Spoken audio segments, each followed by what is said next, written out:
खुदी को कर इतना बुलंद कि हर तकदीर से पहले खुदा बंदे से खुद पूछे बता तेरी रजा क्या है। ઇકબાલ સાહેબના પ્રસિદ્ધ શેર સાથે વિદ્યાર્થી મિત્રો આપ સૌનું સ્વાગત કરું છું સાધ્યમના પ્લેટફોર્મ પરથી। વિદ્યાર્થી મિત્રો, આપે સીસીની પ્રિલિમ્સ આપીને રેડી થઈ ગયા છો અને ઘણા બધા ચાર્જેબલ પણ થઈ ગયા છે વિદ્યાર્થી મિત્રો। અને મોટેભાગે વિદ્યાર્થીઓનો આત્મવિશ્વાસ એટલો બધો પ્રબળ બનેલો છે કે એમને 100% ખાતરી છે કે અમે મેઇન્સ સુધી પહોંચેલા છીએ। અને ખરેખર આજે તમારો આત્મવિશ્વાસ જે છે એને પણ હું સંપૂર્ણપણે ટેકો જાહેર કરું છું કે એ આત્મવિશ્વાસ તમને સફળતાના માર્ગ સુધી તમને ધીમે ધીમે ત્યાં આગળ પહોંચાડે।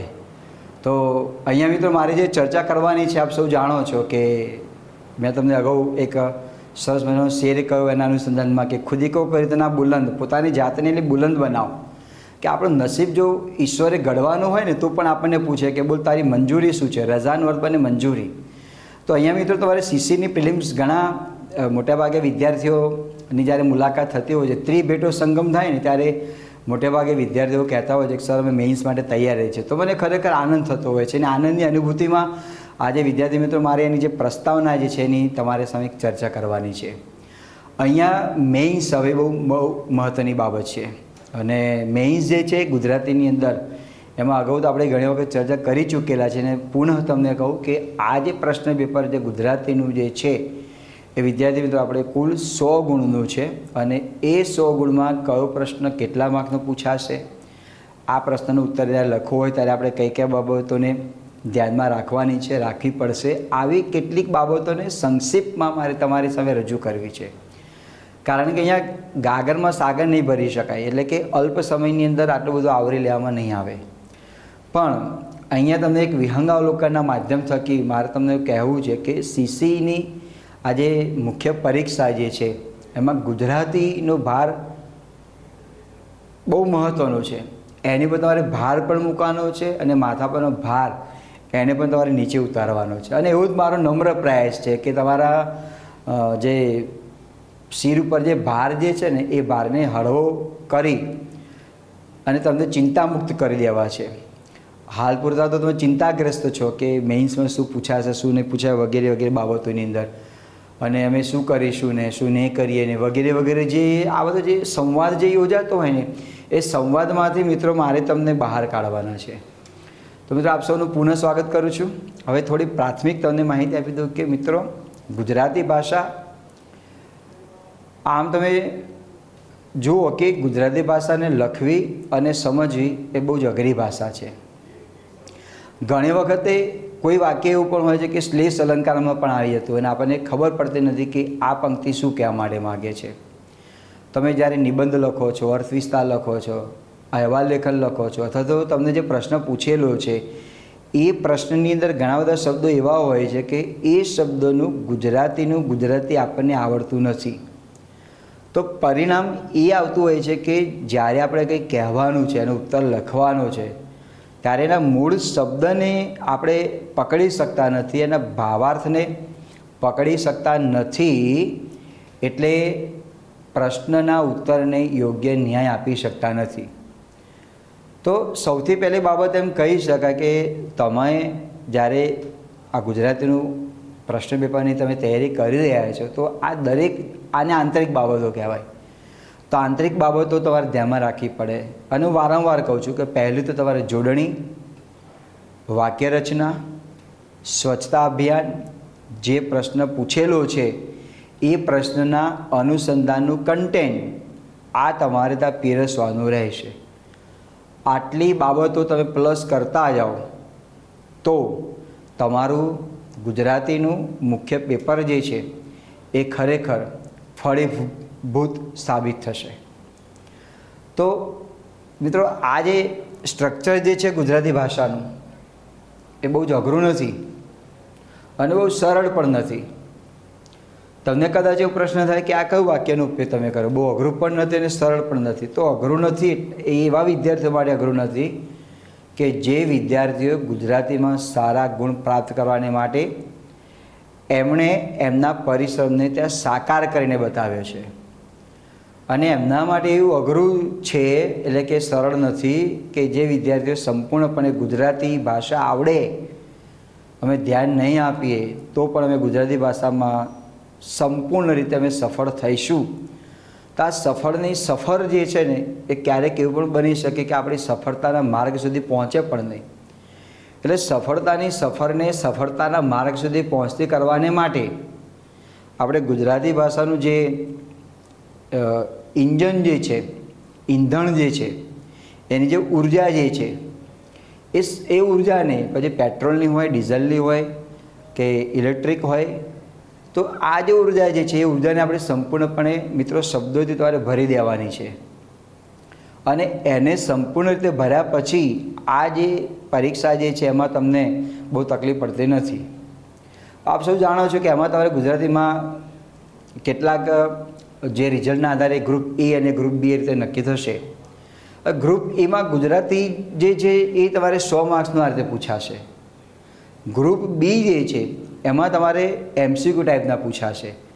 હવે એમાં હજી ગ્રુપ બીની કોઈ પેપર માળખું હજી આપણી પાસે નથી, તો કદાચ એવું બની શકે કે વ્યાકરણ જે છે એ તમારે 15 માર્ક્સનું હોઈ શકે, 20 માર્ક્સનું હોઈ શકે, આ રીતે ત્યાં આગળ હોઈ શકે. પણ ગ્રુપ એની મિત્રો મારે ચર્ચા કરવાની છે.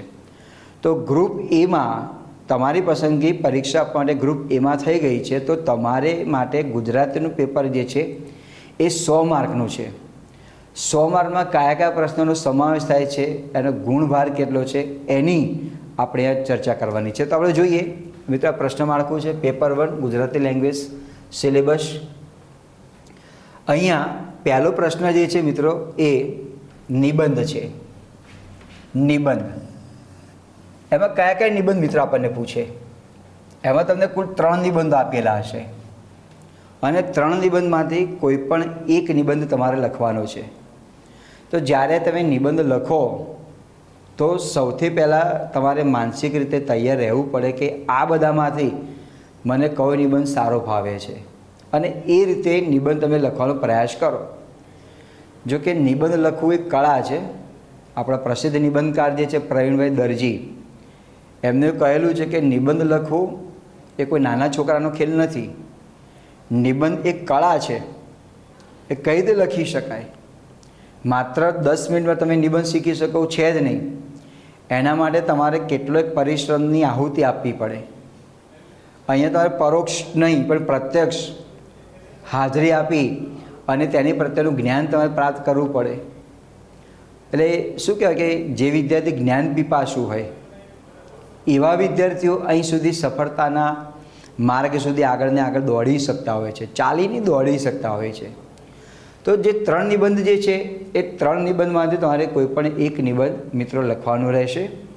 એમાં શબ્દો તમને આપેલા છે. એ શબ્દો જે છે તમારે 250 શબ્દોથી માંડી અને 300 શબ્દો સુધીમાં આ નિબંધ લખવાનો રહેશે. 200 શબ્દોથી માંડીને 250 શબ્દોથી માંડીને 300 સુધીના શબ્દોમાં આ નિબંધ તમારે લખવાનો રહેશે. કયા કયા નિબંધો પૂછી શકે અને કેવા નિબંધો પૂછી શકે? તો જુઓ, તમને વર્ણનાત્મક આપેલો હોય, વિશ્લેષણાત્મક આપેલો હોય, તમને ચિંતનાત્મક આપેલો છે, સાંપ્રત સમસ્યા જે છે આ વર્ણનાત્મક, વિશ્લેષણાત્મક, ચિંતનાત્મક અને સાંપ્રત સમસ્યા, આના આધારે તમારે નિબંધ તમારે પૂછાય. વર્ણનાત્મકમાં કોઈ એવો નિબંધ આવી શકે કે ભારતે 21મી સદીમાં કરેલી સિદ્ધિઓનો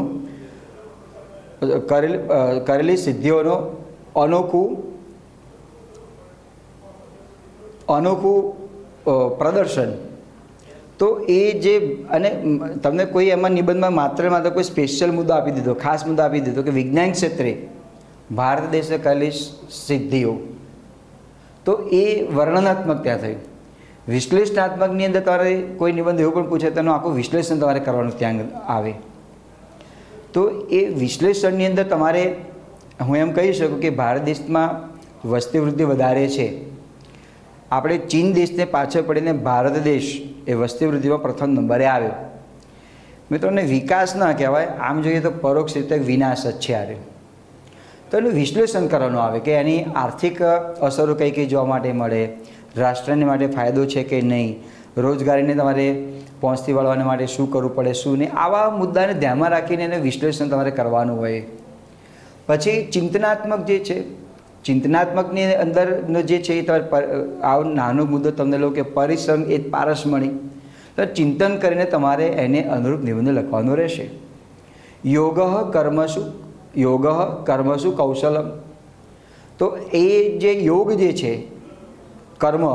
કર્મરૂપી જે યોગ જે છે આપણું કુશળતા છે, એટલે કૌશલ એટલે આપણી કુશળતા છે. એટલે શું કહેવાય એને બીજા શબ્દ, કુશળતા એટલે મજામાં છે એવું નહીં. કૌશલ એટલે આપણામાં આવડત છે. આપણે જે કંઈ કાર્ય કરીએ છીએ એ કાર્યને કર્મ સમજીને પૂરેપૂરા વિશ્વાસથી એને આપણે સફળ કરીએ, સિદ્ધ કરીએ તો આપણો યોગ છે. યોગ કર્મસુ કૌશલમ.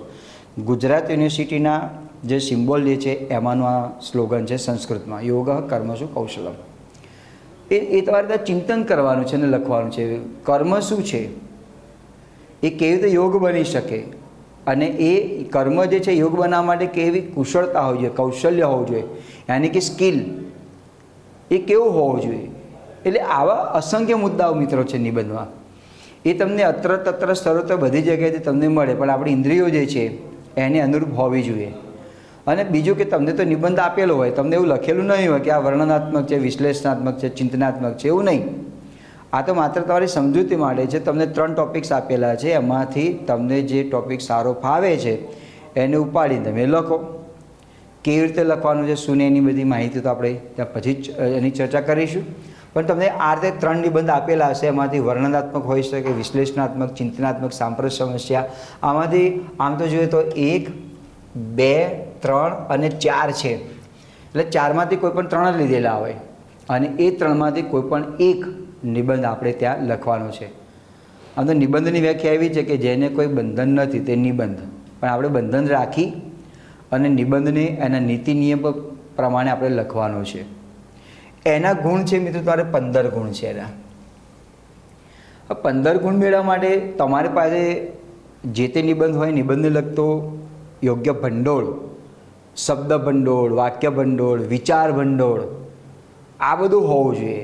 આ બધા ભંડોળને તમે એકત્રીકરણ કરો ને તો જ આપણે નિબંધને યોગ્ય ન્યાય આપી શકીએ. તો નિબંધમાં લખવાને માટે આપણા મગજમાં જો એની વિચારોની ફેક્ટરી ઉત્પન્ન થાય જ નહીં તો આપણે નિબંધ ન લખી શકીએ. પણ મારે તમને અહીં એવા તૈયાર કરવાના છે કે તમે નિબંધને આસાનીથી તમે લખી શકો. તમારે કોઈની પર આધાર ન રાખવો પડે એવા મારે તમને તૈયાર કરવાના છે મિત્રો.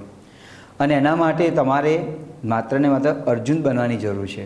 એના માટે તમારે માત્ર ને માત્ર તમારા સાધ્યમાં રહી અને તમારું જે સાધ્ય જે છે ત્યાં સુધી તમારે પહોંચવાનું છે.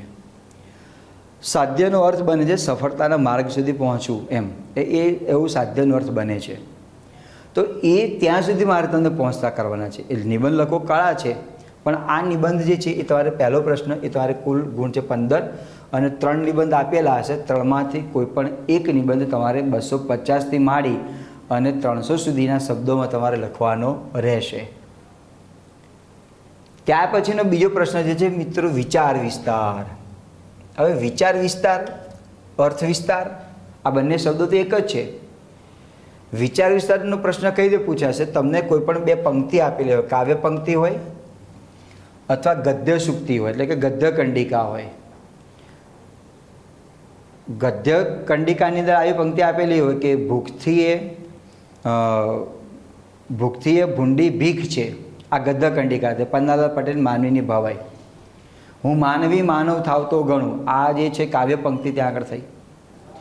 બીજી કોઈ પંક્તિ હોય કે હા પછતાવ પેલું ઝરણું સ્વર્ગથી ઉતર્યું છે, કાવ્ય પંક્તિ થઈ. તો એને કોઈ તમારે લેવા દેવા નથી કે ગદ્ય સૂક્તિ છે કે પદ્ય છે, એને કોઈ લેવા દેવા તમારે નથી. માત્ર તમારે લેવા દેવા એટલું જ છે કે જે પ્રશ્ન પૂછેલો છે, જે પંક્તિઓ આપેલી છે, એ પંક્તિઓના ભાવાર્થને યોગ્ય રીતે સમજી અને એના અર્થને આપણે ત્યાં પૂરવા કરવાનો છે.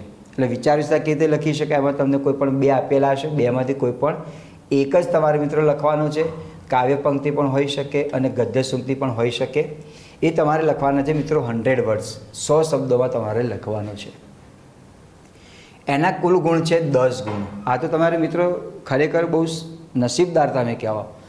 આ તો બીજી પરીક્ષા તમે મેઇન્સ તમે જાઓ ને 1, 2માં, એમાં 2 અર્થ વિસ્તાર લખવાના છે અને 5 ગુણ. એટલે વિદ્યાર્થીઓ લખીને થાકી જાય તો લખીને થાકી જાય તો પણ તેને 5માંથી સારા ગુણ ન મળે.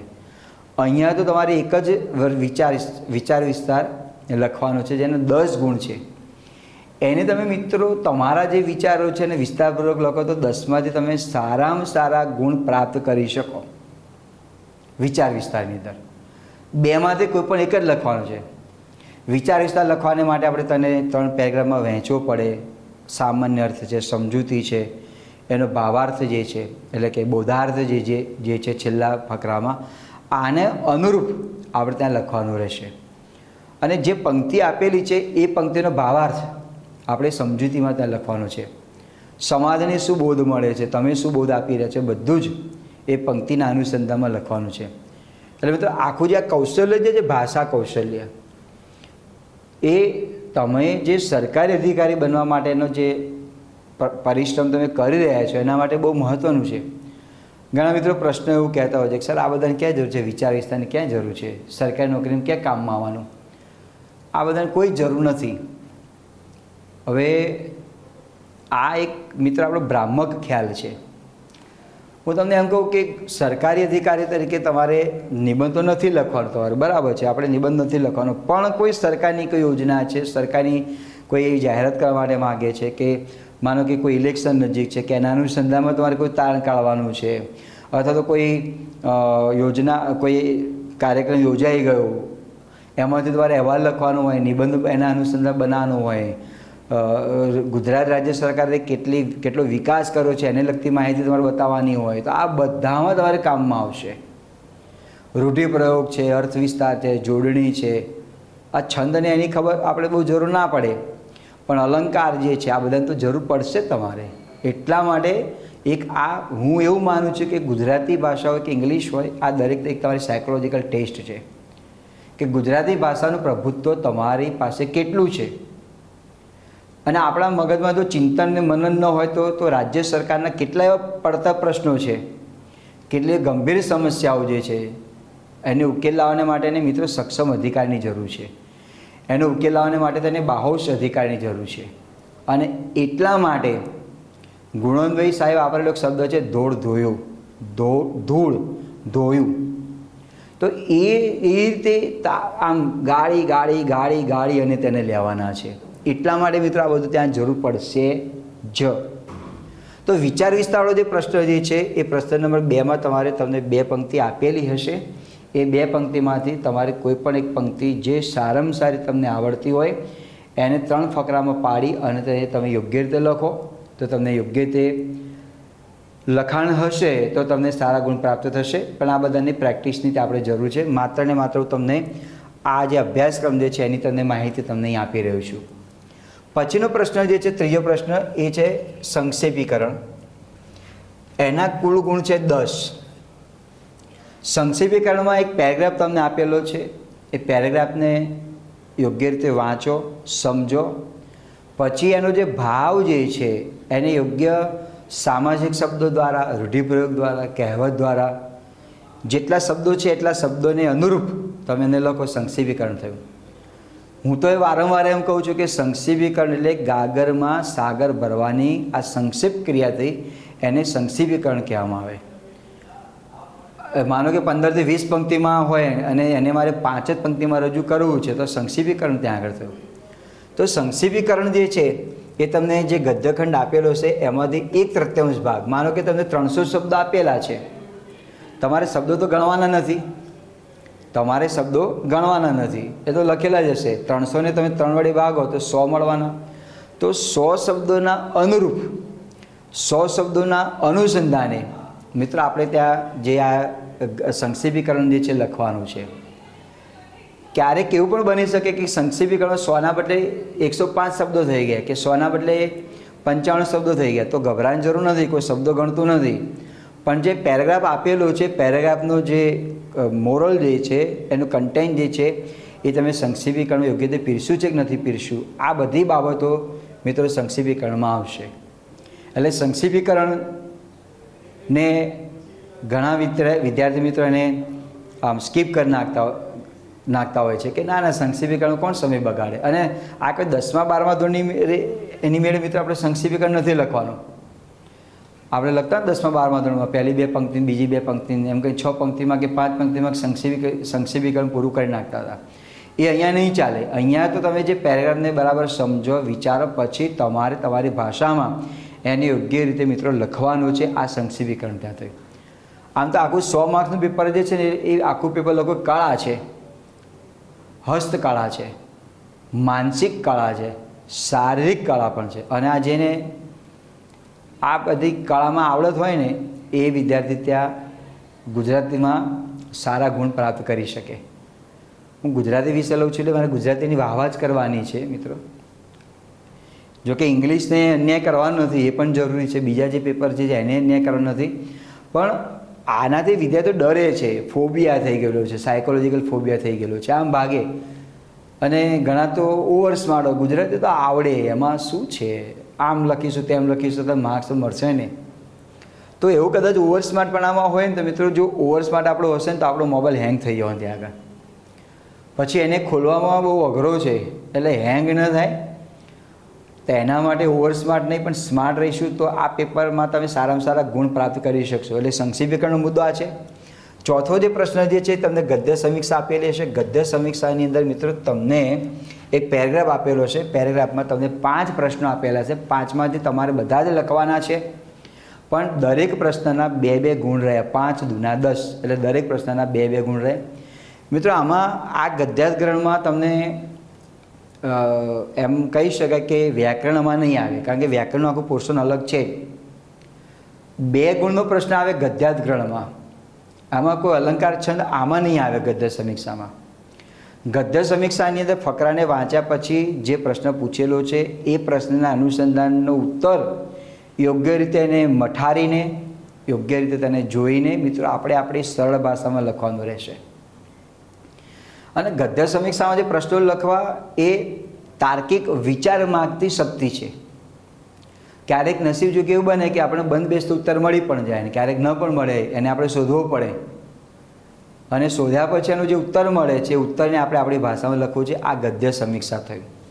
સરકાર ક્યારેક તમને એમ કે ભાઈ ફલાણી જે યોજના જે છે અથવા તો ફલાણો જે નિર્ણય લેવામાં આવે એની સમીક્ષા તમે કરો.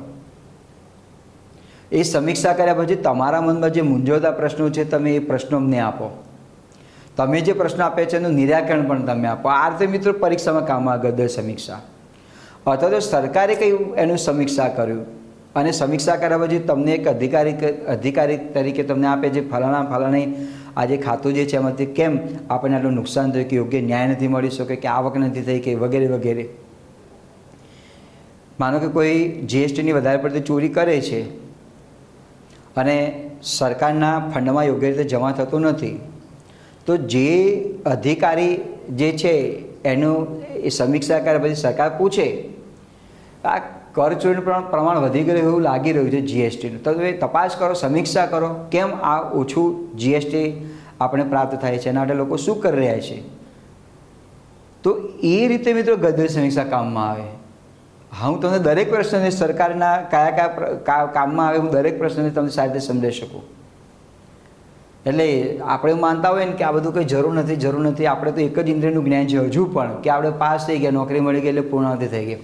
પણ આ જે કૌશલ્ય જે છે એ કૌશલ્યને દોસ્તો તમારે ત્યાં ઉપયોગ તમારે કરવાનો છે અને એ તમારું જે સ્કિલ ડેવલપમેન્ટ જે છે એ આપણે ત્યાં વધારવાનું છે.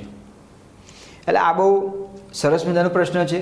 જો વિદ્યાર્થી ખૂબ સાથે લખી શકે તો 5માંથી એટલે કે જે એક પ્રશ્ન 2 ગુણ જે છે એ 2માંથી તેને 1.5 પણ માર્ક્સ મળતા હોય છે, સારામાં સારા માર્ક્સ મળતા હોય છે.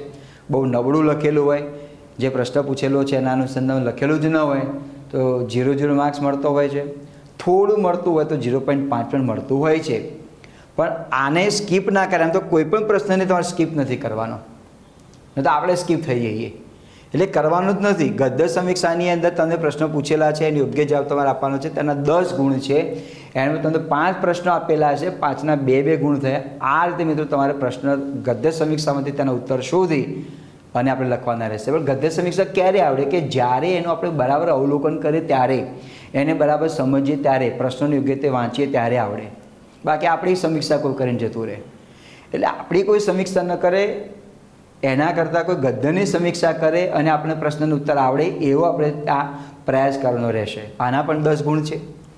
પછીનો જે પ્રશ્ન જે છે 5મો પ્રશ્ન, પ્રચાર માધ્યમ માટેનું નિવેદન. પ્રચાર માધ્યમ એટલે આપણે વર્તમાનપત્રો. પ્રચાર માધ્યમ એટલે જે સરકારી જે મોટા મોટા હેડિંગ્સ જે લાગેલા હોય છે પબ્લિકને ધ્યાનમાં આવે તેવા. જેમ કે ઉનાળામાં હીટવેવનું પ્રમાણ વધારે છે, તો હીટવેવથી બચવાને માટે સરકારે શું સૂચનો કર્યા છે તમે જોયા છે. ઘણી બધી જગ્યાએ આ બોર્ડ લગાવવામાં આવે છે, ન્યૂઝપેપરમાં પણ આવે છે. તો એ પ્રચાર માધ્યમ માટેનું નિવેદન થયું. નિવેદન એટલે રજૂઆત, નિવેદન એટલે અહેવાલ. આમ તો બીજો પણ અર્થ બને છે, નિવેદન એટલે નમ્રતાથી કહેવું, પણ આપણે નમ્રતાથી નથી કહેવાનું, આપણે તેનો અહેવાલ રજૂ કરવાનો છે. આમાં કોઈ સરકારની યોજના હોય, કોઈ એવી ખાનગી સંસ્થાનો કોઈ કાલ્પનિક પ્રશ્ન પણ આવી શકે. માનો કે આ પ્રશ્ન હોય કે અબ શૈક્ષણિક સંસ્થામાં વિદ્યાર્થીઓ જે છે એ લગભગ 10 જેટલા વિદ્યાર્થીઓ આઈએએસ કે આઈપીએસ અધિકારીની પરીક્ષા પાસ કરી, તો આ વિદ્યાર્થીઓની સફળતાનું કારણ શું છે તેની માહિતી આપતો અબકસ સંસ્થાના પ્રચાર માધ્યમ માટેનું નિવેદન તૈયાર કરો. અબકસ સંસ્થાના પ્રમુખશ્રીનું પ્રચાર માધ્યમ માટેનું નિવેદન તૈયાર કરો. આ કાલ્પનિક પ્રશ્ન થયો. એટલે એક કાલ્પનિક પ્રશ્ન પણ આવી શકે. બીજો કોઈ ગવર્મેન્ટની કોઈ પોલિસી હોય એના અનુસંધાનમાં પણ આવી શકે. ગવર્મેન્ટની કોઈ પોલિસી હોય એના અનુસંધાનમાં પણ આવી શકે. તો માનો કે પર્યાવરણની જાગૃતિને લગતો કોઈ સરકારે પ્રોગ્રામ કરેલો છે, તો એના અનુસંધાનમાં પણ આવી શકે. અથવા એને અનુલક્ષીને કોઈ નથી કર્યું તો કાલ્પનિક પ્રશ્ન પૂછે કે ભાઈ આ રીતે પ્રશ્ન અંદર આવી શકે કે અબક શાળાના વિદ્યાર્થીઓ પર્યાવરણ અંગે જાગૃત નથી, તો આ વિદ્યાર્થીઓમાં પર્યાવરણ અંગે જાગૃતિ ફેલાય તે માટે શાળાના આચાર્યશ્રીએ કરેલું નિવેદન પ્રચાર માધ્યમ માટે તૈયાર કરો. આ રીતે પણ આવી શકે. એટલે પૂછવાની આ પ્રશ્નને ગમે તે રીતે મિત્રો પૂછી શકે, પણ લખવામાં બહુ જ સરળ છે. કેવી રીતે લખાય કેવી રીતે નહીં એ તો આપણે જાણકારી આપવાની જ છે, પણ એ બધી માહિતી આપણી પાસે હોવી જોઈએ. અને આમાંથી મિત્રો વિદ્યાર્થીઓ સારામાં સારા ગુણ પ્રાપ્ત કરી શકે એવો સરળમાં સરળ પ્રશ્ન છે પ્રચાર માધ્યમ માટેનું નિવેદન. હા, એને લખવા માટેની જે ઢબ જે છે એ લખવા માટેની ઢબ આપણી પાસે યોગ્ય હોવી જોઈએ. જો તમે આડોડું ક્યાંય લખી નાખ્યું, પેલું લખ્યું, તો આપણને જે માર્ક મેળવવાની અંદર ગુણ પ્રાપ્ત કરવામાં વિઘ્ન આવી જાય. એટલે આપણે પછી વિઘ્ન ન આવે માટે વિઘ્નેશ્વરાય વરદાય સુપ્રિયા એની આપણે સ્તુતિ કરવી પડે, એવું થાય. તો વિઘ્ન ન આવે એનો પ્રયાસ આપણે ત્યાં કરવાનો છે. તો પ્રચાર માધ્યમ માટેનું નિવેદન એ તમારે મિત્રો આવશે આશરે 150 શબ્દો, જેના ગુણ છે 10. પછીનો પ્રશ્ન છે પત્ર લેખન. આ તો મોટે ભાગે દરેક વિદ્યાર્થીઓને આવડે એવો પ્રશ્ન છે પત્ર લેખન. કદાચ પહેલી વખત પણ પરીક્ષા આપતો હોય ને તો એને મનમાં વિચારતો જ હશે કે આ તમને આવડે પત્ર લેખન, ક્યાં આગળ છે. તો પત્ર લેખન કેવા પૂછી શકે મિત્રો. અભિનંદન ન હોય, તમારો મિત્ર પીએસઆઈની પરીક્ષામાં ઉત્તીર્ણ થયો, અથવા તો તમારો મિત્ર ઉચ્ચ કારકિર્દી બનાવવા માટે પરદેશ ગમન કરી રહ્યો છે, તેને અભિનંદન સાથે શુભેચ્છા પાઠવતો પત્ર તૈયાર કરો, આવી શકે. માનો કે કોઈ ઇલેક્શનમાં કોઈ સરકાર જંગી બહુમતીથી જીતી છે, તો તમારે અભિનંદન પાઠવવું છે રાજ્યના મુખ્યમંત્રીશ્રીને અથવા રાજ્યના ફલાણા ધારાસભ્યને, એને અભિનંદન પાઠવતો પત્ર લખો, આવી શકે ત્યાં આગળ. એટલે આ પ્રશ્ન ના આવે, પણ એક તમને એનું કૌશલ્ય બતાવું છું કે આ રીતે મિત્રો તમે બતાવી શકો. જીકે નીટની એક્ઝામમાં તમારો મિત્ર કોઈ 12મા ધોરણમાં સારામાં સારું એમનો સ્કોલર છે અને સારામાં સારો ગુણ પ્રાપ્ત કર્યો છે, તો તમે અભિનંદન પાઠવતો પત્ર ના લખી શકો. સરકારી નોકરી મળી રહી છે, અભિનંદન પાઠવતો પત્ર લખી શકાય. એટલે એ લખવા માટે તો ઘણા બધા ત્યાં આગળ છે. એટલે પત્ર લેખનમાં અભિનંદન ન આવે, શુભેચ્છા ન આવે, વિનંતી ન આવે. વિનંતીની અંદર શું હોય?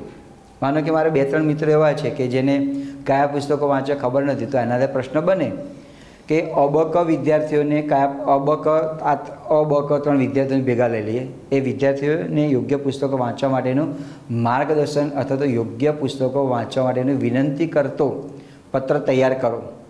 તમારે કોઈ જગ્યાએથી પુસ્તકો ખરીદવા છે, તો એનું સારું જ્ઞાન પ્રાપ્ત કરવું છે, કયા પુસ્તકો વાંચી શકાય. કોઈ સાહિત્યકારને તમે આવું પત્ર લખી શકો. પ્રખર સાહિત્યકાર છે XYZ, અને તમારે ગુજરાતી સાહિત્યના કયા પુસ્તકો વાંચવા આપણને ખબર નથી, તો તમે પત્ર લખી શકાય. એ વિનંતીમાં આવે. સાહેબશ્રીને વિનંતી કરવામાં આવે કે ગુજરાતી સાહિત્યમાં મને ખૂબ જ રસ છે, પણ એમાંથી મારે શ્રેષ્ઠ પુસ્તકો કયા છે એમાં હું ખૂબ જ મૂંઝવણ અનુભવી રહ્યો છું, તો આ મૂંઝવણને દૂર કરવાની માટે મને સારા પુસ્તકો મને આપ બતાવી શકશો જે મારા માટે યોગ્ય પથદર્શક હોઈ શકે અને તેમાંથી મને સારા બોધાત્મક જ્ઞાન પ્રાપ્ત કરી શકે તેવા હોઈ શકે. તો એ વિનંતી કરું છું. આ પણ પ્રશ્ન આવી શકે. એટલે વિનંતી છે, અભિનંદન છે, શુભેચ્છા છે, ફરિયાદમાં તો ઘણા બધા ફરિયાદ કરવાના છે. ફરિયાદ ને ફરી યાદ કરવાના છે.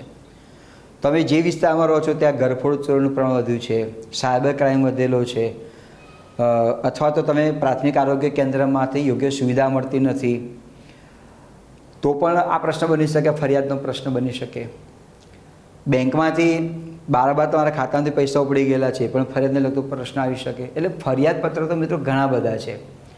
આરોગ્ય સુવિધાજનક સુવિધાઓ નથી, પછી યોગ્ય શિક્ષણ મેળવવા માટે યુનિવર્સિટી કે સ્કૂલ નથી, શિક્ષણ મંત્રીને પત્ર લખી શકાય. આ ફરિયાદને લગતા પત્રો ઘણા બધા છે. નદીનું પાણી પ્રદૂષિત થઈ રહ્યું છે એને માટે ફરિયાદ કરતો પત્ર પણ આવી શકે. સરકાર કોઈ ધ્યાન આપતી નથી તો એને ફરિયાદ તમે કરી શકો. આવા ફરિયાદ પત્રો આવી શકે. તો આ જે છે અભિનંદન, શુભેચ્છા અને વિનંતી, આ પત્રો લખવાની પદ્ધતિ થોડી જુદી છે. અને આ ફરિયાદ પત્ર જે છે એ ફરિયાદ પત્રને લખવાની પણ પદ્ધતિ જુદી છે. પણ મિત્રો આમાં થોડો અન્યાય થયેલો હોય મને એવું લાગે છે. ખાલી મજાક માટે કહું છું. એના કુલ 5 ગુણ છે. 5 ગુણ છે. 10 ગુણ હોય તો આપણે થોડું વધારે લખવું પડે, યોગ્ય રીતે લખવું પડે. આમાં પણ તમારે યોગ્ય રીતે તો લખવાનું છે, પણ 5 ગુણ છે.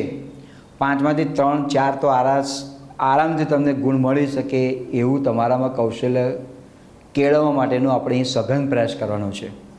પણ આના અનુસંધાનમાં મિત્રો પત્ર લેખન આવી શકે. 5 માર્ક્સ તો આ છે. પછી મિત્રો ચર્ચાપત્ર.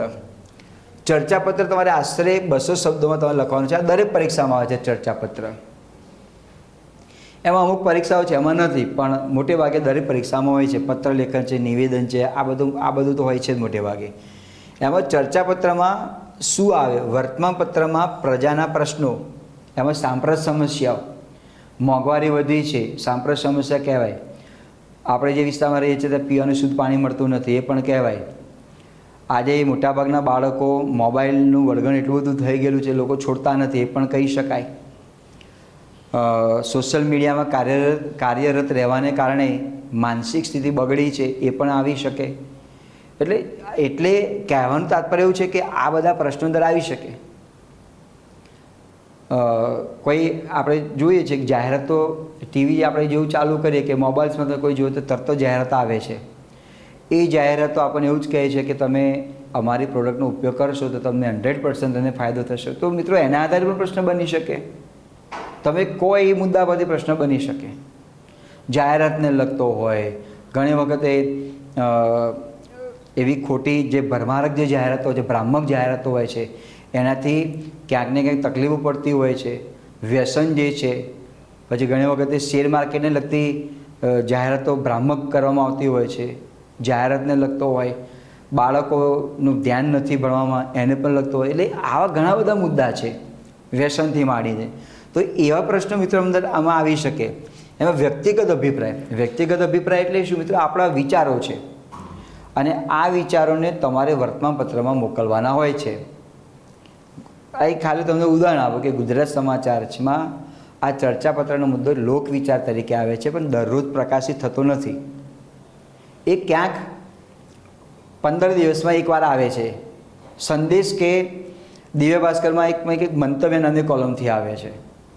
એમાં તમે શહેરના જાગૃત નાગરિક છો અને જાગૃત નાગરિક તરીકે તમને એવું લાગે કે ફલાણા ની ભાવ તો એની કિંમત આટલી બધી વધી ગઈ છે, તો તમારા હૃદયમાં જે બળાપો જે છે, બળાપાને તમે પત્રના માધ્યમ થકી એ જે વિચારો જે છે એ તમે સરકાર સુધી પહોંચતા કરો છો.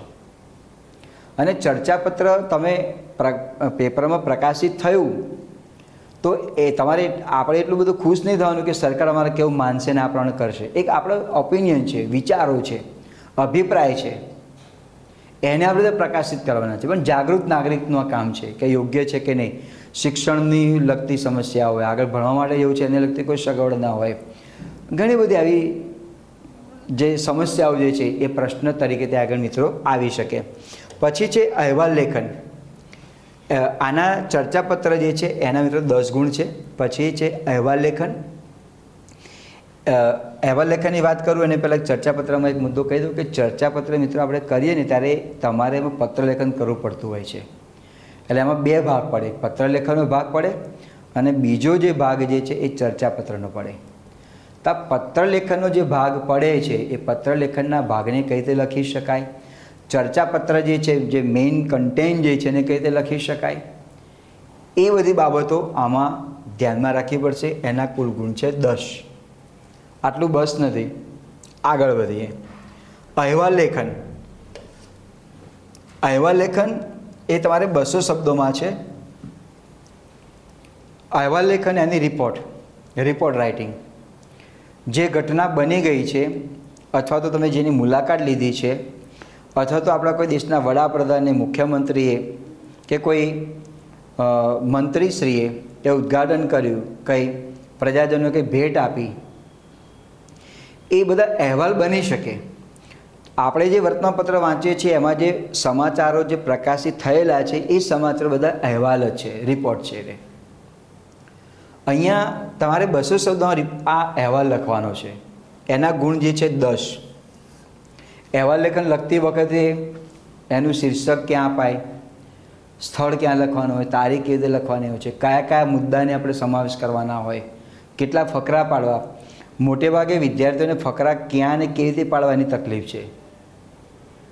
તો આપણને ઈચ્છા થાય ત્યાં ફકરો પાડી ન શકાય.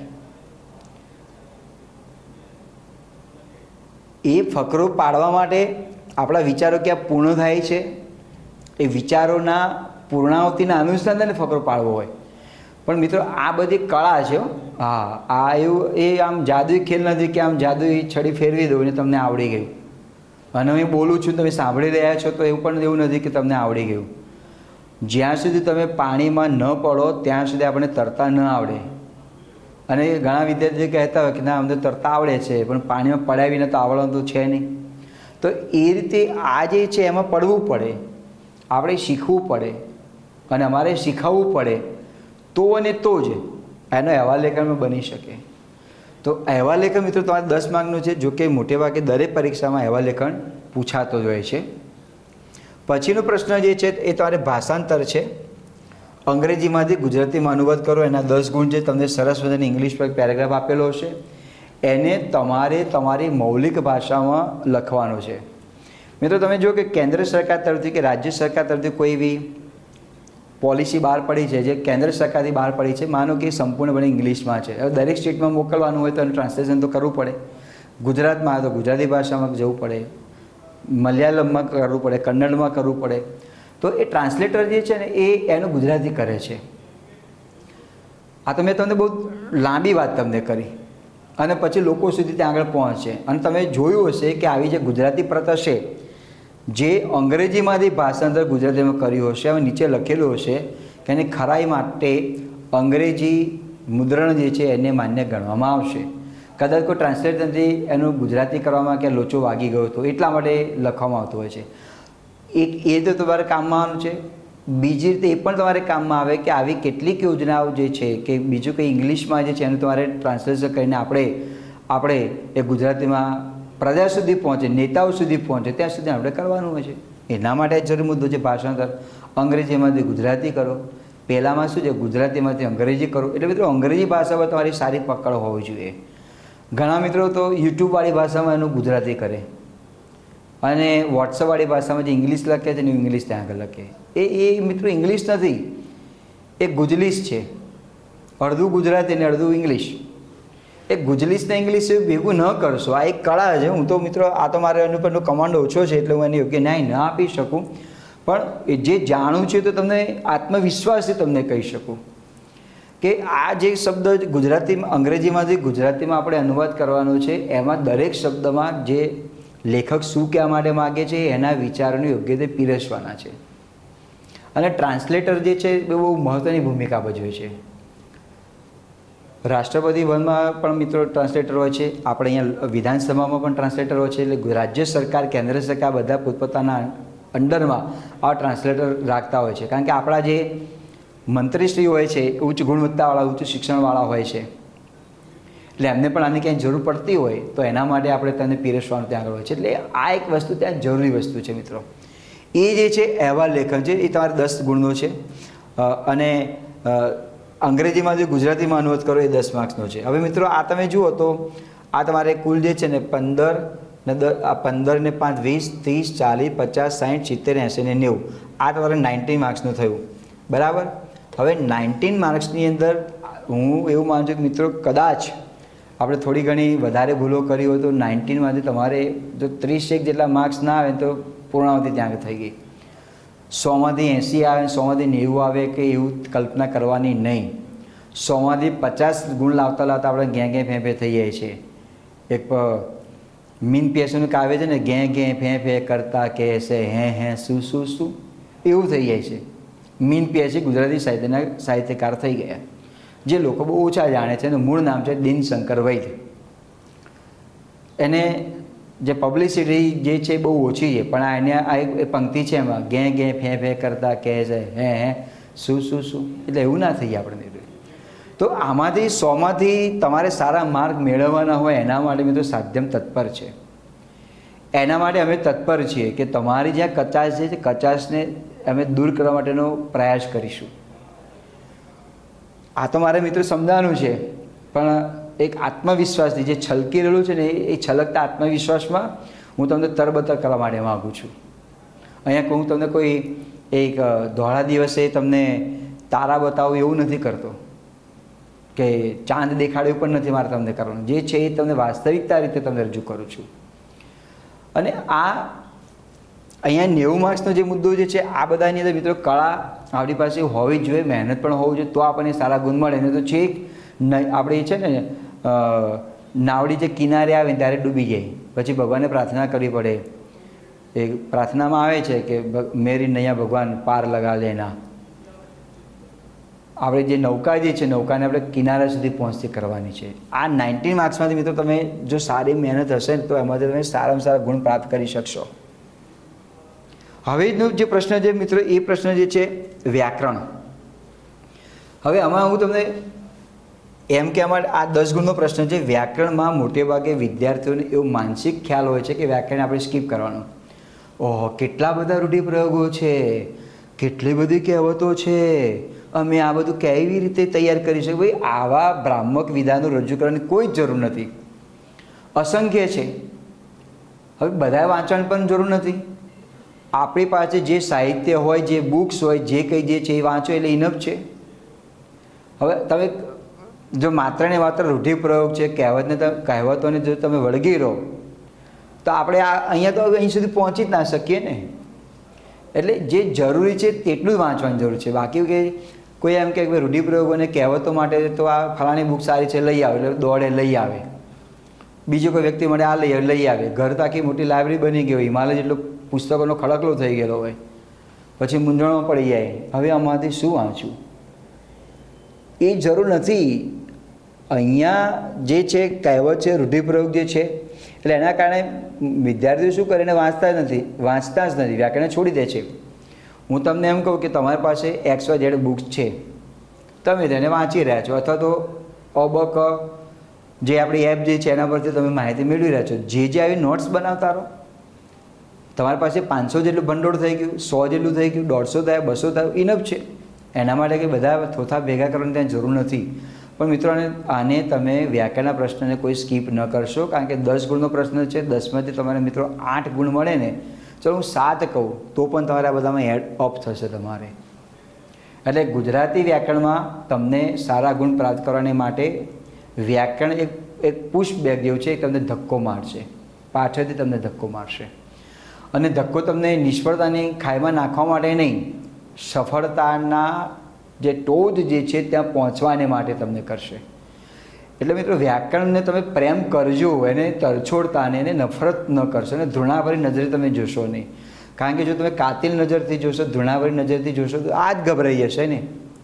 એટલે એને આપણે ગભરાવા દેવાનું નથી. જોઈએ કયો પ્રશ્ન આવી શકે. મિત્રો આમાં તમને ઓપ્શન આપવામાં આવશે નહીં. ગુજરાતી વ્યાકરણ સૂચવ્યા મુજબ જવાબ લખો. આ પ્રશ્નોમાં આંતરિક વિકલ્પો રહેશે નહીં, એટલે તમને વૈકલ્પિક વ્યવસ્થા આપવામાં આવશે નહીં. આપણે મગજની જે વૈકલ્પિક વ્યવસ્થા જે છે એનો જ તમારે ત્યાં ઉપયોગ કરવો પડશે. એટલે તમને MCQ સિસ્ટમ આમાં નહીં આવે. તો પહેલો પ્રશ્ન કેવો આવશે? રૂઢિપ્રયોગ આવશે. એનો અર્થ અને વાક્યમાં પ્રયોગ. માનો કે આવું વાક્ય આપેલું રૂઢિપ્રયોગ છે કે છાશમાં પાણી ઉમેરવું અથવા કાગનો વાગ કરવો, બંને સમાનાર્થી છે. તેમ કહીએ કે આપણે ઉમેરીને વાત રજૂ કરવી. પછી આપણે વાક્ય પ્રયોગ કરવાનો હોય કે રમેશને તો છાશમાં પાણી ઉમેરવાની ટેવ છે. રમેશને તો કાગનો વાગ કરવાની પહેલેથી જ ટેવ છે. કાગનો વાગ કરો એમાં તમે અંડરલાઈન કરી શકો. તો એ એક માર્ક્સનું છે. પછી મિત્રો આમાં ઘણી વખત એવું પણ આવી શકે તો આ બધા 10 પ્રશ્નો છે એટલે 10 પ્રશ્નો એક માર્ક્સના થયા. પછી એ ઉપર આધારિત છે. માનો કે એક પ્રશ્ન આ રૂઢિપ્રયોગ જે છે, આ એક પ્રશ્ન રૂઢિપ્રયોગ જે છે તમને 2 પૂછી નાખે, અ અને બ. આ બીજો પ્રશ્ન જે છે એક તમારે કહેવત છે એ પૂછી નાખ્યું કે અ અને બ, તો આના તમારે 0.5 ગુણ થયા. 2 આવે તો આનો 0.5, આનો 0.5 એટલે તમારે આનો પણ 0.5 એટલે તમારે બને ત્યાં આગળ 1 માર્ક્સ તમારે ત્યાં આગળ મળે. એક ગુણ થયો તમારે. અથવા તો તમને પ્રશ્ન એક રૂઢિપ્રયોગ તો તમને એક જ તમને આપે. એ લોકો ઉપર આધારિત છે. 2 પણ પૂછે ને 1 પણ પૂછે. આવું પરીક્ષામાં બનતું હોય છે. માટે મેં તમને માનસિક રીતે તૈયાર રહેવા માટે કહ્યું કે આ રીતે ત્યાં આગળ આવી શકશે. એટલે રૂઢિપ્રયોગ આવશે, કહેવત આવશે, સમાસ આવશે, સમાસનો વિગ્રહ કરવાનો અને તમારે એનો ઉત્તર લખવાનો છે. માનો કે આ શબ્દ છે કે અમી કુંજ, તો માત્ર એવું નથી લખવાનું મધ્યમ બોલોવી સમાસ, તમારે તમે વિગ્રહ કરો. અમી એટલે અમૃત, અમૃતથી ભરેલો કુંજ, મધ્યમ બોલોવી સમાસ, તો તમને 1 માર્ક મળે. અથવા તો સમાસમાં તમને 2 પૂછેલા છે તો આ સાચો છે તો 0.5 તમને મળે છે, બીજો સાચો પડે તો 0.5 તમને મળ્યો. એમ કરતાં ટીપે ટીપે સરોવર ભરાય એમ એક માર્કે તમારે મિત્રો આમાં તમારે જે ગુણ જે છે તમારે અપ થયા કરવાના. સમાસ આવશે, અલંકાર આવશે. અલંકારમાં તો આમ મુખ્ય જે છે 15 જેટલા અલંકાર શીખવાના છે, બાકીના ગૌણ છે એ શીખવાની કંઈ જરૂર નથી આ પરીક્ષા પૂરતા. ઉપમા છે, શ્લેષ છે, અનન્વય છે, વ્યતિરેક છે, વર્ણાનુપ્રાસ છે, આ બધા છે અલંકારો. અલંકાર તો મિત્રોને આવડે એવા છે, કારણ કે અલંકાર એટલે ઘરેણું થાય, અલંકાર એટલે આભૂષણ થાય, અલંકાર એટલે આભરણ થાય. અત્યારે તમે જુઓ સોનાનો ભાવ કેટલો બધો વધારે છે, તો અલંકાર આવડે એવું છે. ભાવથી ડરવાની જરૂર નથી, પણ તમારો હૃદયનો ભાવ હશે ને તો તમને અલંકાર આવડી જશે. હૃદયના ભાવના માધ્યમથી તમારે અલંકારને તૈયાર કરવાનો છે. શબ્દ શું માટે એક શબ્દ, આ પણ મિત્રો શબ્દ ભંડોળ ઘણું બધું છે, એટલે ગભરાને કોઈ જરૂર નથી. જે આપણી પાસે જે સાહિત્ય હોય એટલું જ તમે વાંચો, આખા થોથા ભેગા ન કરો, કારણ કે એની યોગ્ય તમે ન્યાય નહીં આપી શકો. પછી બીજું આપણે ઘણી વખત લોજિકલી વિચાર કરીને પણ તમે તેનો ઉત્તર આપી શકતા હો છો, એટલે કંઈ ગભરાવાની ત્યાં જરૂર નથી. જોડણી શુદ્ધિ, આ તો નિયમોને આધારે મિત્રો આવડે એવું છે. અને વિદ્વાનોના મત પ્રમાણે જોડણી એ આંખનો વિષય છે. જેટલા શબ્દો તમારી આંખ સામે આવે એટલી તમને જોડણી આવડે. ગોખવાનો આ અર્થ જ નથી. એટલે તમારી પાસે સરસ મજાનો કોઈ શબ્દકોશ હોય, કોઈ બુક્સ હોય, એમાં જે સાચી જોડણી હોય એને તમે તૈયાર કરો, વાંચો, મનમાં ઉતારો. તો હું તમને એમ કહું કે દાખલા તરીકે ભજીયા શબ્દ જે છે, તમે દરેક જગ્યાએ તમે જુઓ કે ભજીયા શબ્દ આ રીતે લખેલો છે અને પરીક્ષામાં આ જોડણી પૂછાય છે. શબ્દ બહુ સામાન્ય છે, તમને એવું લાગે કે ઓહ આ તમને આવડે, આવો શબ્દ થોડી પૂછાતો હશે. તો મિત્રો આ જોડણી ખોટી છે, આ જોડણી ખોટી છે. ખરેખર આપણે જે જોડણી જે છે એ તમારે આવશે ભજીયા. આ જોડણી સાચી. હવે આ જોડણી મેં બોર્ડ ઉપર લખી તો તમને યાદ રહી જ જશે, કારણ કે તમારા આંખનો વિષય છે. ભજીયા, ગાંઠિયા બધું આ રીતે લખાતું હોય છે. એનો નિયમ છે કે ય કે યાની પહેલાંનો અક્ષર રસ્વ આવે. તો જોડણી આંખનો વિષય છે. કેટલા નિયમો આપણે યાદ રાખવા પડે. યુનિવર્સિટી, મ્યુનિસિપાલિટી, માનો કે રેલવે, તો રેલવેમાં લોકો એટલી ઝડપથી દોડાવડા અને રેલવે તો આમ લખી નાખે, આ ખોટું છે. રેલવે આમ આવે, રેલવે. આ એ ભૂલ આપણે કરીએ છીએ જલ્દી. શામાં આવી ભૂલ કરીએ છીએ? જલ્દી. તો જલ્દીને જલ્દી નહીં લખવાનું, એને આપણે દોસ્તો ધીમે ધીમે ત્યાં લખવાનું હોય. પણ મોટે ભાગે વિદ્યાર્થીઓને એટલું ઝડપથી લખી નાખે ને કે એ જલ્દીનો જે શબ્દ જે છે આપણો ત્યાં ખોટો પડતો હોય છે. તો જલ્દી મારે લખવું છે તો હું એને ધીમે ધીમે લખીશ, જલદી. આ શબ્દ સાચો. હિન્દીમાં તમે જુઓ તો લ અડધો જોડાતો હોય છે, એટલે હિન્દીની આપણે વાત નથી કરવાની. ઘણા કોઈ હિન્દીમાં તો આમ લખેલું હોય છે કે હિન્દીમાં બરાબર છે, હિન્દીમાં આપણે એસે લખી શકते हो જલ્દી. ગુજરાતીમાં આ રીતે જ લખાય.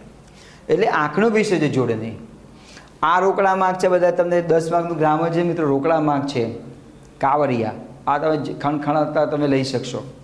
પછી ભાષા શુદ્ધિ તમારે આવે, વાક્ય ખોટું આપેલું સુધારવાનું છે. સવિનય સાથે જણાવવાનું કે તો ભૂલ છે કરી લીધી. મેં મંદિરની ફરતે પ્રદક્ષિણા કરી તો વાક્યમાં ભૂલ છે. મેં મંદિરની પ્રદક્ષિણા કરી, તો એ ભાષા શુદ્ધિ પણ તમારે આવશે. સંધિ જોડો અને છોડો એ નિયમોના આધારે તમને આવડશે. નિયમોની સાથે સાથે મિત્રો સંધિ જે છે ને એ પણ જેટલું તમે નજર સામે લાવશો એટલી તમને આવડશે. તમે પ્રાઇમરીમાં સંધિ શીખ્યા છો ને પરીક્ષાને, હજુ સુધી તમને યાદ છે. એ પરીક્ષાની પરીક્ષા છે. પરીક્ષા પરિવત્તા ઈક્ષા હજી પણ આપણને યાદ છે. શિવાનંદ શિવ વત્તા આનંદ, ગદાનંદ ગજ વત્તા આનંદ. કેટલીક સંધિ તો આપણને યાદ છે, ઊંઘમાંથી ઉઠાડીને પૂછવામાં આવે તો આપણને આવડી જાય. એટલે સંધિથી ગભરાવાની જરૂર નથી. સંધિની સાથે આપણે સંધિ કરવાની છે. સંધિ એટલે સુલેહ, મેળાપ તમારે કરવાનો છે. અને એ મેળાપ આપણે ખૂબ જલ્દીથી આપણે કરવડાવીશું. પછી જે છે 10મો પ્રશ્ન, વાક્ય રચનાના અંગો. એમાં વાક્ય રચનાના અંગોમાં મિત્રો પ્રેરક વાક્ય, કર્તરી વાક્ય, કર્મણી વાક્ય, સાદું વાક્ય, સંયુક્ત વાક્ય, જટિલ સંયુક્ત વાક્ય. તમારે એનું ફેરવવાનું હોય. વાક્ય પરિવર્તન, ઉદ્ગાર વાક્યમાં ફેરવો, પ્રશ્ન વાક્યમાં ફેરવો, કર્તરીમાં ફેરવો, કર્મણીમાં ફેરવો. આ રીતે મિત્રો પૂછાય. તમારે વાક્યનો પ્રકાર ઓળખો. આ રીતે મિત્રો તમારે ગુજરાતી જે છે એ તમારે 10 માર્ક્સનું આ વ્યાકરણ તમારે પૂછાશે. હવે તમે માનસિક રીતે મિત્રો નક્કી કરો કે આ ગુજરાતીની જે ભૂમિકા જે છે, સિલેબસ જે છે જરાય અઘરો નથી. હું અહીંયા સીસીની સિલેબસની જે વાત કરું છું મિત્રો. પછી આપણે નર્મદને યાદ કરીને આપણે આગળ જ વધવાનું છે. આપણે ચલો સૌ જંગ જીતવા બ્યુગલો વાગે, ચલો સૌ જંગ જીતવા બ્યુગલો વાગે, યા હોમ કરીને પડો ફતેહ છે આગે. એટલે આપણે અહીં ફતેહ છે આગે એ રીતે મિત્રો તમે આ સીસીમાં તમે તૈયારી કરી શકશો. હવે તમને ખાલી એક પેપરનું મિત્રો માળખું બતાવું. હું એનું સોલ્યુશન નથી કરવાનો. એ થોડો આ પેપર મેં કાઢવાનો પ્રયાસ કરેલો છે. અને આ પેપર જે છે એ તમે ધ્યાનથી તમે જુઓ તો તમને એવું લાગે કે ખરેખર આ પેપર અમને કેટલું આવડે કેટલું ના આવડે. અને બીજું કે મિત્રો હું તમને એમ પણ કહી શકું કે આ જે પેપર જે છે બધાનું બહુ સરસ મજાનું અમે એનું એનાલિસિસ કરતા હોઈએ છીએ. અને એના આધારે અમે પેપર કાઢતા હોઈએ. અને એના આધારે તો ખબર પડે કે આ પ્રશ્ન પૂછવાની શક્યતા ખરી. તો એના આધારે વિદ્યાર્થીઓ માનસિક અને શારીરિક રીતે તૈયાર થતા હોય છે. અહીંયા તમને નમૂનો આપેલો છે મેં. અહીંયા જે આપણું પ્રશ્ન પેપર જે છે એની જે સ્ટાઇલ છે તેના આધારે હું એની ચર્ચા નથી કરતો, માત્ર તમને સમજાવું છું કે માનો કે આ જે પ્રશ્ન છે કે 3 વિકલ્પોમાંથી તમારે કોઈ પણ એક નિબંધ તમારે લખવાનો છે. એના કુલ 15 ગુણ છે. એમાં તમે જુઓ કેવો નિબંધ પૂછી શકે. દેશમાં બદલાતું પર્યાવરણ એક ચિંતાનો વિષય.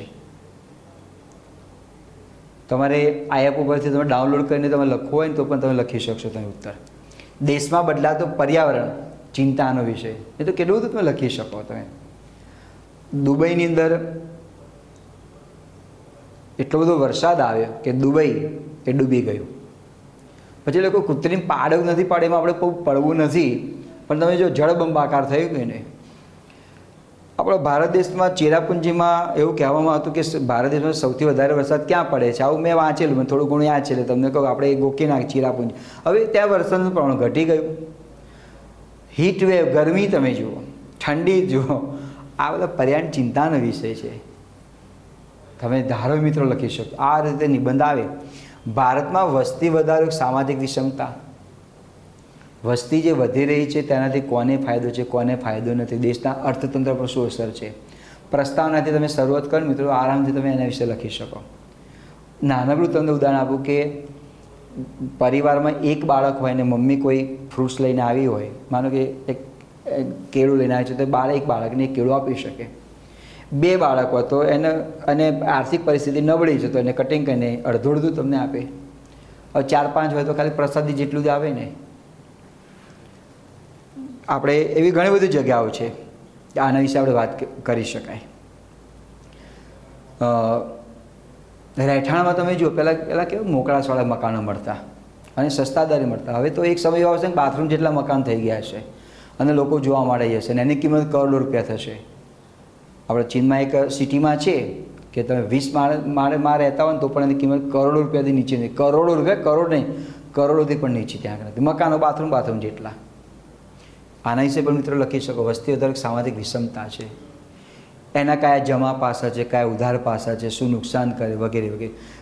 કોઈ માનો કે નોકરીની જાહેરાત પડી છે, એમાં 10 વેકન્સી છે, તો એની સામે હજારો ફોર્મ ભરાતા હોય છે. આ શું બતાવે છે? બેકારી, રોજગાર ન મળે તો દેશના રાષ્ટ્રને નુકસાન પણ કરતા હોય છે. લોકો રોજગારી મેળવવા માટે આઉટ ઓફ કન્ટ્રી જતા હોય છે, ત્યાં પણ કેટલી બધી તમને વેદનાઓ વેઠવી પડતી હોય છે. મિત્રો, આ અંદરની જે વેદનાઓ જે છે ને એ તમે લખી શકો. આવો નિબંધ તમારે તૈયાર કરવાનો. ભારતમાં તીવ્ર શહેરીકરણ, અવસરો અને પડકારો. આમ તો ગાંધીજીએ એવું કહેલું કે જો ભારત દેશનો તમારે વિકાસ કરવો હોય તો ભારત દેશ ગામડાનો બનેલો છે, માટે ગામડાનો પહેલાં વિકાસ કરો. અત્યારે ઊંધું થવા માંડ્યું છે. એક વાત મારું મંતવ્ય જણાવું છું. તો એ ભારતમાં તીવ્ર શહેરીકરણ થયું, તેના અવસરો કયા છે, પડકારો કયા છે. હવે તો આપણે આવનારી પેઢીને કદાચ ગામડું બતાવવું હશે ને તો મિત્રો ખાલી ચિત્રમાં બતાવવું પડશે.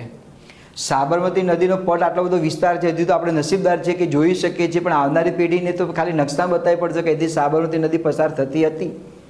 કેનાલને પેટા કેનાલ જોવા માટે આપણને મળશે. તો આ જે છે તીવ્ર શહેરીકરણની અસરો કઈ છે, તેના પડકારો કયા છે, કઈ સમસ્યા સર્જી શકાય, શહેરીકરણ શા માટે આવ્યું છે, આ બધું તમે લખી શકો.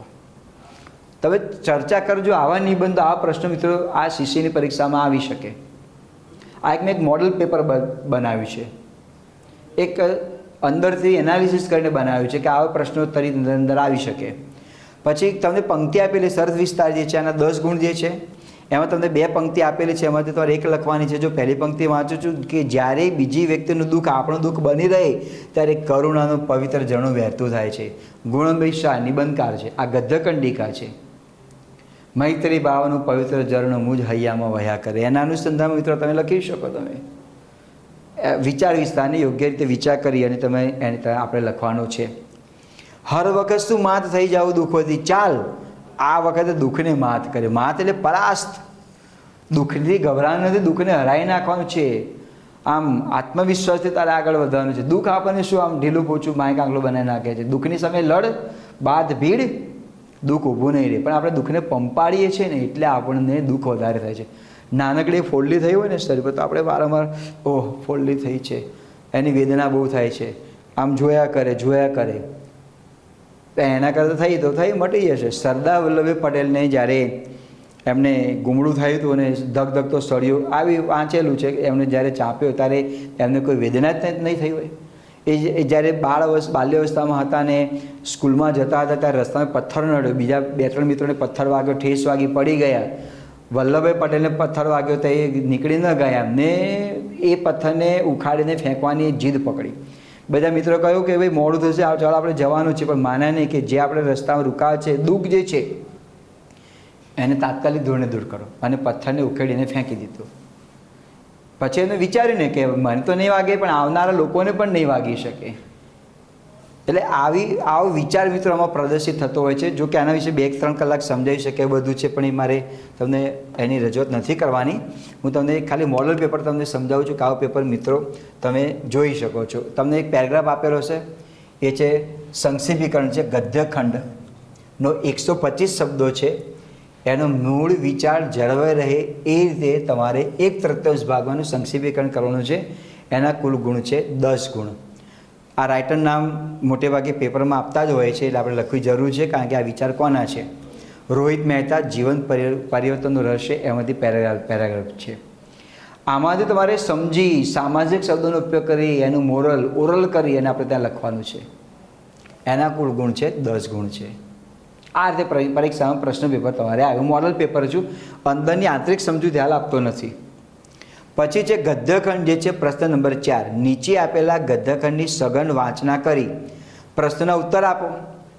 એના 10 ગુણ છે. તમને 5 પ્રશ્નો આપેલા હશે, એ 5 પ્રશ્નોના ઉત્તર આ પેરેગ્રાફમાંથી આપણે શોધવાનું છે. કવિતાનું ઉપાદાન શબ્દ છે, શબ્દને 2 ગુણ. હવે આ ઉપાદાન શબ્દની અર્થની ખબર ન હોય તો આપણે શું કરી શકીએ? ઉપાદાન એટલે સર્જવું, સર્જનાત્મક શક્તિ કઈ છે તે. તો આવું શબ્દ ભંડોળ પણ મિત્ર આપણી પાસે ત્યાં હોવું જરૂરી છે. અવાજ અને અર્થ. શબ્દ એ કેવળ અવાજ કે કેવળ અર્થ નથી. શબ્દ એ અર્થમય, અવાજમય અર્થ છે. બહુ શાંતિથી અને મિત્રો પેરેગ્રાફને આપણે વાંચવો પડે.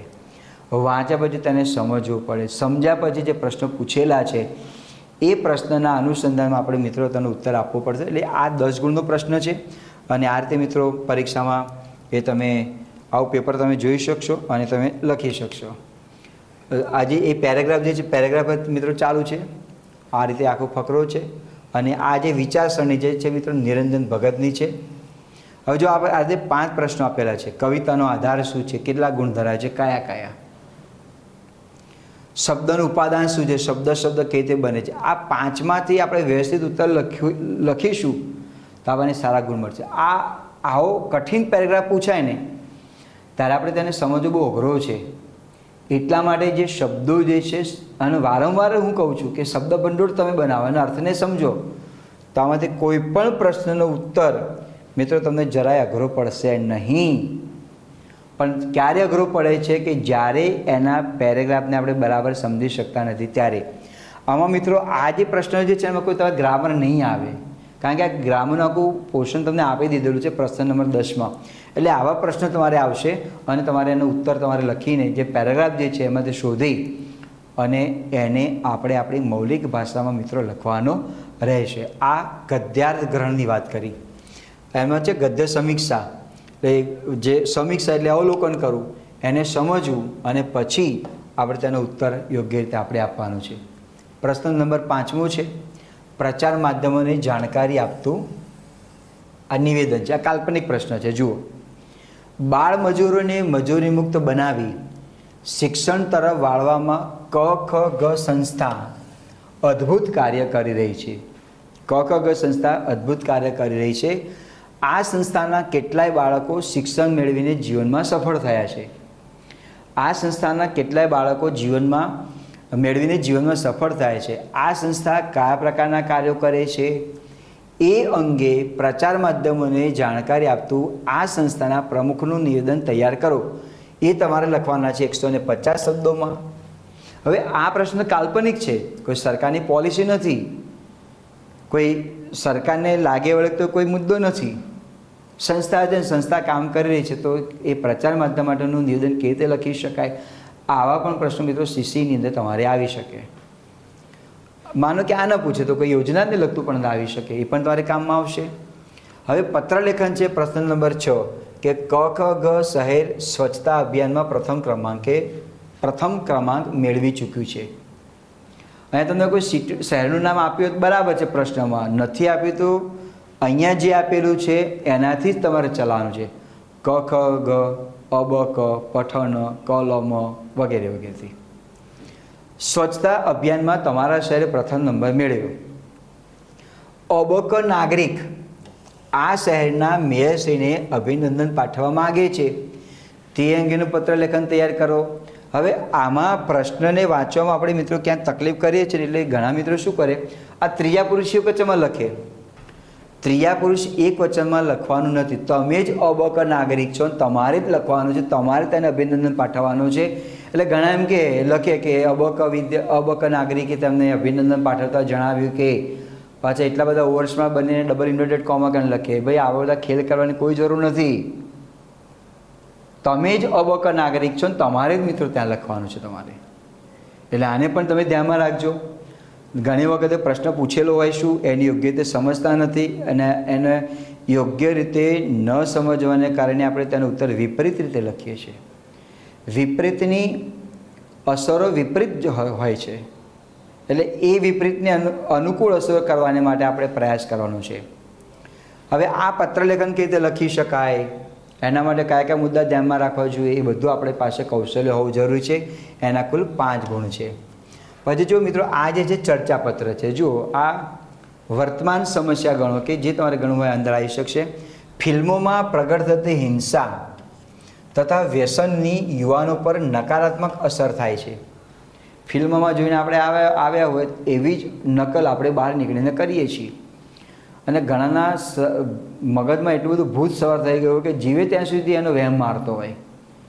એ પ્લાસ્ટિકનું એક કચકડું છે, એ રમકડું છે, એમાં તમે જુઓ એનું જ્યારે શૂટિંગ ચાલતું હોય ત્યારે આપણને લાગે કે આમાં તો કશું જ નથી આપણે, પણ એની જે વાસ્તવિકતા નથી હોતી છતાં એની વાસ્તવિકતાનો સ્વીકાર કરી આપણે એ પ્રમાણે વર્તન કરીએ છીએ.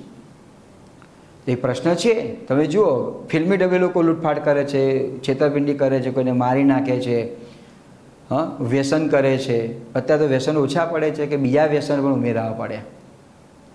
તો એ પણ આમ જોવા માટે મળે. ફિલ્મોમાં પ્રગટ થતી હિંસા તથા વ્યસનની યુવાનો પર નકારાત્મક અસર થાય છે. આ અંગે ટ સંસ્થા અબક સ્થાનિક વર્તમાનપત્રના તંત્રીને લખવા માગે છે.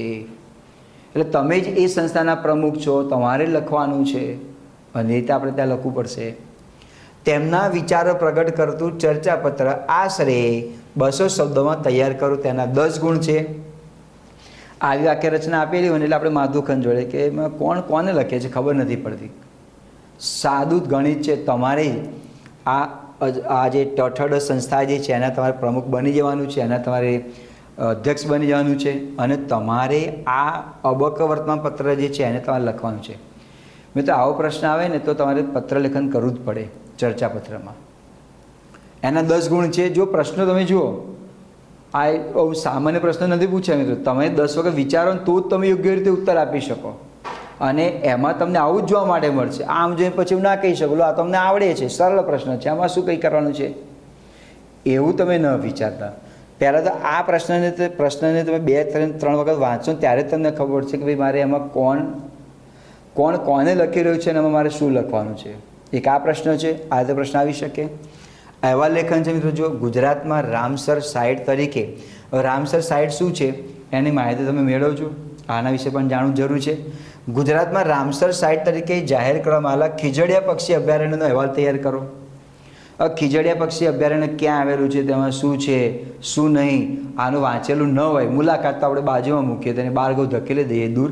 પણ જો એની માહિતી જ આપણી પાસે ન હોય તો આપણે ખીજડીયા પક્ષી અભયારણ્યનો અહેવાલ તૈયાર આપણે કરી શકીએ નહીં. છે પ્રશ્ન. આવા નળસરોને લગતો હોય કે બીજો કોઈ તમે હોય, કોઈ માનો કે આપણે આ મહાત્મા મંદિરની મુલાકાત તમે લીધેલી હોય, પોરબંદર કીર્તિ મંદિરની મુલાકાત લીધેલી હોય, તમે શાંતિનિકેતનની મુલાકાત લીધેલી હોય, અથવા તો તમે કોઈ એવી સંસ્થા છે જેની મુલાકાત લીધેલી છે કે એને લગતો પ્રશ્ન એવા લેખનમાં આવી શકે. એટલે ગુજરાતમાં રામસર સાઇટ તરીકે જાહેર કરવામાં આવેલા ખીજડીયા પક્ષી અભયારણ્યનો અહેવાલ તૈયાર કરો. હું એવું કહેવા માટે માગતો નથી મિત્રો, અભયારણ્યનો જ અહેવાલ પૂછાય, ગમે તે અહેવાલ પૂછાય, પણ ઘણી વખતે આપણી નજર સમક્ષ હોય છતાં પણ આપણને ખબર પડતી નથી કે અહેવાલ તરીકે આવી શકે એવી આપણને ખબર હોતી નથી. તો આવી આપણી ઇન્દ્રિયો જો મજબૂત હશે તો આવો પ્રશ્ન આપણને ગમે ત્યાંથી પ્રાપ્ત કરી શકીશું અને લખી શકાશે. આ પણ સરસ મજાનો પ્રશ્ન છે. હું આમાં માત્ર ને માત્ર એક તમને પ્રશ્ન પેપરનું મોડલ બતાવું છું, એટલે એની કોઈ અહીંયા ચર્ચા કરતો નથી. પછી સરસ મજાનો પ્રશ્ન છે. અંગ્રેજી તમને પેરેગ્રાફ આપેલો હશે, એના 10 ગુણ છે, એનું તમારે ગુજરાતીમાં અનુવાદ કરવાનું છે. આ ફ્રીડમને લગતો છે, એ તમે એની માહિતી તમે આ એપ ઉપરથી તમે મેળવી શકો છો. હવે આ પણ તમારા 10 ગુણનો પ્રશ્ન છે. અહીંયા પૂર્ણ થાય છે. છેલ્લે છે 10 માર્કનો પ્રશ્ન છે. એમાં અહીંયા લખેલું છે કે 1 ગુણ્યા 10 એટલે એક જે પ્રશ્ન છે રૂઢિપ્રયોગ એનો 1 ગુણ થયો. 10 પ્રશ્નો તમને આપેલા છે. અહીંયા મેં જે બનાવેલું છે પ્રશ્ન પેપર, એમાં એક પ્રશ્ન પૂછેલો છે. ફૂલીને ફાળકો થવું, ખૂબ આનંદમાં આવી જવું, વાક્યમાં પ્રયોગ કરવાનો રૂઢિપ્રયોગ છે. કહેવતનો અર્થ સમજાવો. ડુંગળીમાં એલચીનો સ્વાદ આવે નહીં, એટલે દુર્ગણ વ્યક્તિ જે છે એનો સ્વભાવ છોડતો જ હોતો નથી. પછી જો આવું સમજાવો લખેલું હોય ને તો 1-2 પંક્તિમાં આપણે તેના વિશે કંઈ લખવું પડે. આપણે દુર્ગણ વ્યક્તિને ગમે તે સજ્જન વ્યક્તિ સાથે બેસાડવામાં આવે છતાં પણ તેનો સ્વભાવ છોડતો હોતો નથી. માટે એમ કહી શકાય કે ડુંગળીમાં એલચીનો સ્વાદ આવતો હોતો નથી. સમાસનો વિગ્રહ કરો. પરમાત્મા, પરમવત્તા આત્મા, શ્રેષ્ઠ આત્મા, કર્મધારય સમાસ થઈ ગયો. આવી ગયો એક મારો રોકડો. આ છે 1, 2 અને 3. તો આ રીતે ગુજરાતી વ્યાકરણનો પ્રશ્ન તમારે આવી શકે. કદાચ આવું પણ બની શકે. આ તમારે અહીં બીજો પણ પ્રશ્ન ઉમેરી શકે. નંબર 2 તો તમારે સમજી લેવાનું કે આ 0.5 થઈ ગયું, 0.5 થઈ ગયું. ગુણ 1 હોય તો એનો 1 ગુણ થયો, 2 હોય તો તેના 0.55 લખી ત્યાં આગળ થશે. એટલે આ રીતે મિત્રો તમારે આવશે. વ્યાકરણ જે છે એ તમને મોડલ બતાવું છું એટલે તમને ખબર પડે કે તમે મોડલ રોલ તરીકે અપનાવી શકો. પંક્તિનો છંદ ઓળખાવો. નગરજનને સંબંધી એ વ્યથા વિસરી શક્યા. તો છંદ ઓળખવાને માટે આપણે અક્ષરો ગણવા પડે, એના વિશે આપણે ત્યાં વિચારવું પડે અને ત્યાં લખવું પડે.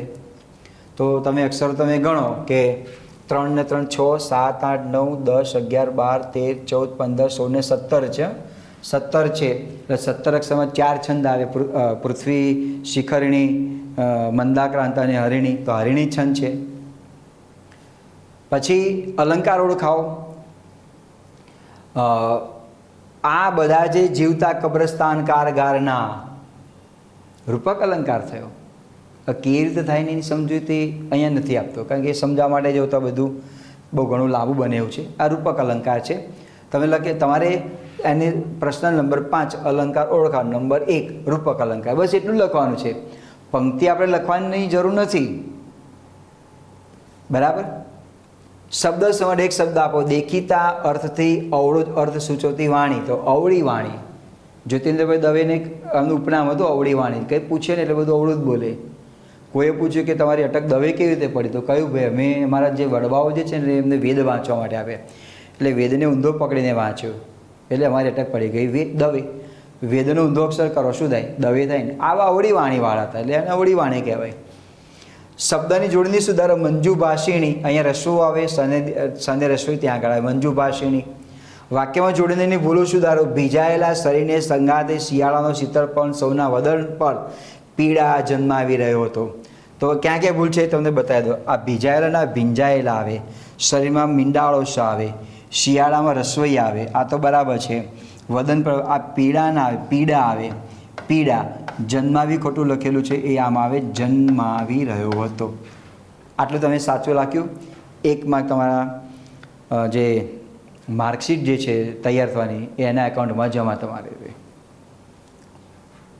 સંધિ જોડો અને છોડો. તેજ વત્તા પુંજ. તો એની સંધ્યા છૂટી પડતી હોય છે. તેજસ વત્તા પુંજ અને રસ વત્તા ઐક્ય તો બનશે રસૈક્ય.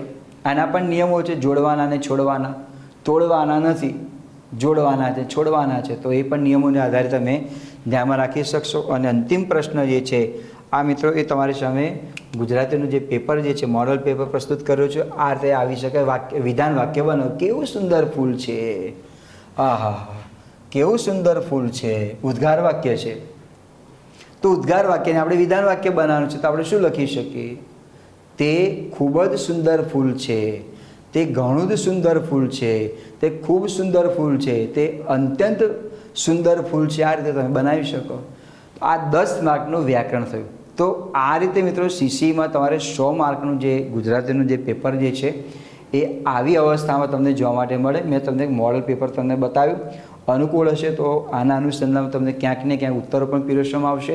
પણ અહીંયા હાલ પૂરતું મિત્રો સીસીનું પ્રશ્ન પેપરની જે પદ્ધતિ જે છે કઈ હશે, કઈ રીતે પ્રશ્ન પેપર બની શકે એની મિત્રો મેં અહીંયા તમારી સામે અહીંયા વાત કરી છે.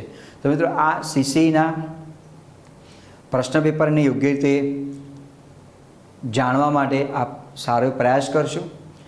સાધમ એકેડેમીના માધ્યમ થકી હું પરોક્ષ રીતે આપની સામે અહીંયા આવી ચૂક્યો છું અને એના માધ્યમ થકી તમને ગુજરાતીનું જે પ્રશ્ન પેપર જે છે એક મોડલ પેપર સાથે મિત્રો અહીંયા તમને પ્રસ્તુત કરેલું છે. મિત્રો આપ સૌનો ખૂબ ખૂબ આભાર. જય હિન્દ, જય જય ગરવી ગુજરાત.